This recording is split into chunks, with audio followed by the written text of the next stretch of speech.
Hey guys, welcome to Boxing Squad for boxing news and views from around the internet. Three of the heavyweight division's best prospects will be back in action this weekend: Daniel Dubois, Tony Yoka and Arslanbek Makhmudov. There's also a few other prospects in action too. I'll cover them briefly. And we also have the return of Tom Schwarz, who's having his second fight since his pretty devastating loss to Tyson Fury back in June. So I'll quickly cover that at the end of this video. But let's start with Daniel Dubois, who on Friday night UK time will be facing Ebenezer Tete for the Commonwealth Heavyweight Championship. That's going to be at the Royal Albert Hall. So they've had the press conference for that, so there was a couple of quotes, nothing too much to write home about. Daniel Dubois is not a massive talker, and Ebenezer Tete, through his translator, even less so. But Tete, through his comments, basically said he's going to win. He knows how to beat Daniel Dubois. He'll be taking home the belt. Yada, yada, yada, all that sort of thing. He is currently 19-0, has been fighting exclusively out of Ghana, 16 knockouts. But really, I think for most people, he does not have a prayer in this fight. Daniel Dubois at the press conference said his job was to come through in style, and every fight he's improving, getting better. He said the path is set for me. I'm a man on a mission. And he said Tete can expect a devastating performance, and that is exactly what I'm expecting as well. And it was quite good at the presser because previous shots of Ebenezer Tete look like they've been taken on a flip phone from about 2005. Very grainy stuff. So to see him in the flesh there in front of Dubois, we know that he's in the UK. The fight is definitely going to happen, albeit it could be over in a matter of half a round, 2 rounds max. If this goes any more than 2 rounds, I will definitely be giving Ebenezer Tete some credit. But for me, this is a complete mismatch, and I expect Dubois to get the job done with a minimum of fuss. So moving on to France, Tony Yoka will be having his second fight back after a 1-year layoff that was for missing drug testing.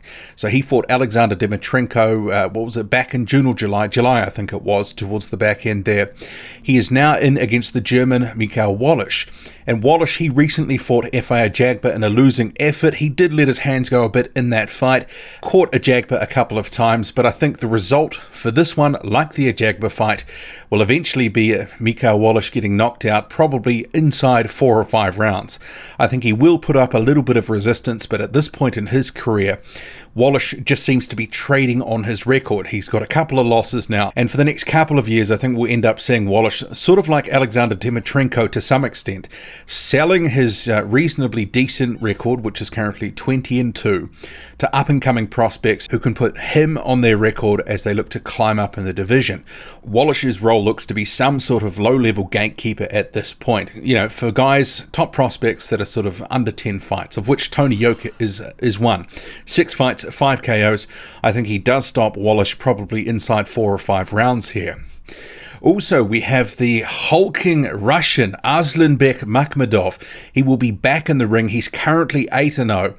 That is going to be in Montreal. It's at a casino, and it will also be on punchinggrace.com. So if you have a subscription to that site, you will be able to catch the fight. He will be fighting a late replacement opponent in Julian Fernandez. And bear in mind, Fernandez was knocked out by Tom Schwartz in less than a round. So I expect that Aslanbek Makhmudov is going to have a pretty early night, but it'll be good to have some activity. He's been out of the ring for a few months. And it's a shame because he was going to be in a pretty decent sort of fight against a banger in Tishibuabua Kalonga, who would have been really letting his hands go and testing that chin of Makhmudov. But he had to pull out, couldn't get a visa, late replacement in Julian Fernandez. I'm not expecting too much from Fernandez. I think 1 or 2 right hands and maybe a right uppercut, and it'll probably be all she wrote. But these 3 prospects, Daniel Dubois, Tony Yoka and Aslanbek Makhmudov, I expect they will all come through with a minimum of fuss in these fights. And actually, when I was looking at the BoxRec schedule, because this weekend is quite light in terms of big heavyweight fights, but there is a number of prospects that are fighting, like the 3 fighters, Yoka, Makhmudov and Dubois, as I mentioned. But also in France, you do have another heavyweight prospect, Raphael Tronche. He will be fighting Ariel Esteban Bracamonte. That's on Friday night in France.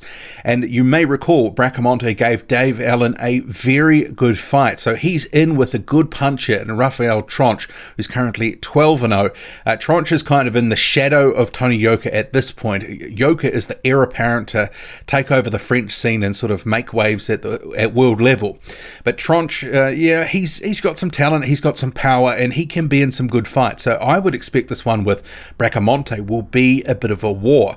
So I don't know if there's any TV for this one, but that should be a good fight. Elsewhere, also on that card with Daniel Dubois, Frank Warren's other recent heavyweight signing, Jonathan Palata. He will also be on that card. He's facing a guy called Chris Healy, a journeyman 8-5.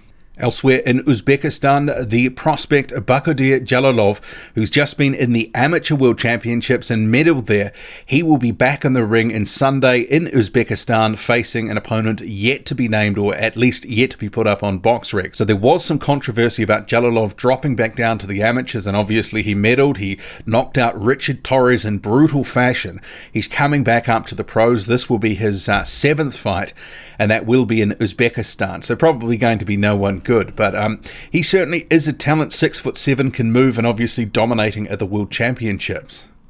And as I mentioned, there is a card in Germany that Tom Schwarz will be returning on, and also his fellow SES stablemate Peter Kadiru, he will also be fighting. Peter Kadiru is currently 4-0. He was a very good amateur. He's still making his way in the pro game. I'm not sure his power is really sort of translating at this point, but he's young. He can probably, with the right sort of guiding, he can in a few years he could be a name in the division, but it remains to be seen. But Tom Schwarz, though, who's now 25-1. He had one low-level fight since his loss to Tyson Fury a few months ago. Going back to his old ways, he is facing a cruiserweight, the number 6 cruiserweight in Germany, Ilja Mazintsev. So I would expect that'll be, like many of Schwartz's earlier fights where he's fought cruiserweights, he will just sort of overwhelm them after 3 or 4 rounds. I'm not expecting that Mazintsev will put up too much resistance for Schwarz, who can, if given the opportunity, the opponents in front of him, let his right hand go and land something telling. I don't think this is going to go anyway, but except for a Tom Schwarz win. Another disappointing opponent, and it remains to be seen what can you do and what will they do with Tom Schwarz, because he came up woefully short at world level. Didn't really show much of anything, outclassed in a couple of rounds, and you can kind of compare the performances with Otto Wallen, who was also, like Schwarz, an unproven fringe contender, F-R-I-N-G-E, not French, fringe contender. But Wallen actually showed up and showed out, whereas Tom Schwarz did not. He looked like he wanted out of there, and ultimately he was out of there in a couple of rounds. But it's good to see some of these top prospects back in action, and maybe we'll be able to get a little bit of a comparison between Yoka and a Jagber, at least on the performance with Wallish. And I know triangle theories don't always work, but it's a common opponent. Maybe we'll be able to take something from it.